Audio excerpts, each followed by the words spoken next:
Flavours of రోజుకి స్వాగతం సుస్వాగతం. ఈ వీడియోలో శ్రీలంకలోని జాఫ్నా సిటీకి దగ్గరలో ఉన్న శ్రీ నాగభూషణి అమ్మవారి ఆలయాన్ని చూపిస్తున్నాను. 52 శక్తిపీఠాలలో ఒకటైన ఈ ఆలయం సుమారు 5000 సంవత్సరాల పురాతనమైనది.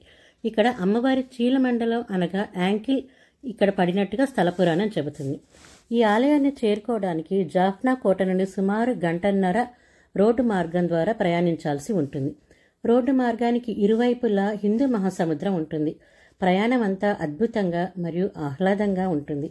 సుమారు గంటన్నరలో జాఫ్నా తీరానికి మనం చేరుకుంటాము.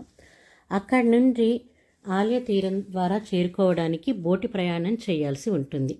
బోటు ప్రయాణంకి మనిషికి ఒక్కొక్కరికి 300 ఇండియన్ కరెన్సీ లేదా 1000 రూపాయల శ్రీలంకన్ కరెన్సీ ఛార్జ్ చేస్తారు. బోటు ప్రయాణానికి సుమారు 20 నిమిషాల సమయం పడుతుంది. బోటు దిగిన వెంటనే మనకు ఒకటే సింగిల్ స్ట్రెయిట్ రోడ్లో ఆలయం కనిపిస్తూ ఉంటుంది. ఆలయం చేరుకోవడానికి 10 నిమిషాల సమయం పడుతుంది. వృద్ధులు, నడవలేని వారికి ఆటో సౌకర్యం కూడా ఉంటుంది. ఆలయ గోపురం అంతా అందమైన శిల్పాలతో చెక్కబడి ఉంది.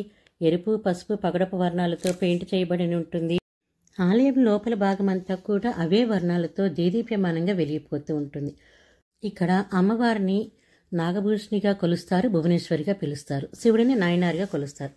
ఆలయం బయట కూడా వివిధ రకములైన విగ్రహ కట్టడాలతో రంగులమయంగా ఉంటుంది. ముఖ్యంగా 10 తలల రావణాసురుడు శివుడిని, అమ్మవారిని తలపై మోస్తున్నట్లుగా ఉంటుంది. చూపరులను బాగా ఆకట్టుకుంటుంది.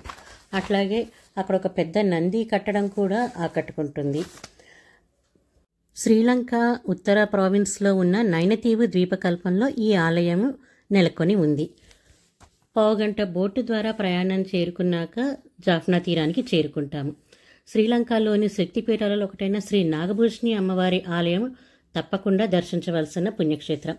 ఈ అమ్మవారి ఆశీస్సులు ప్రతి ఒక్కరికి కలగాలని మనస్ఫూర్తిగా కోరుకుంటున్నాము.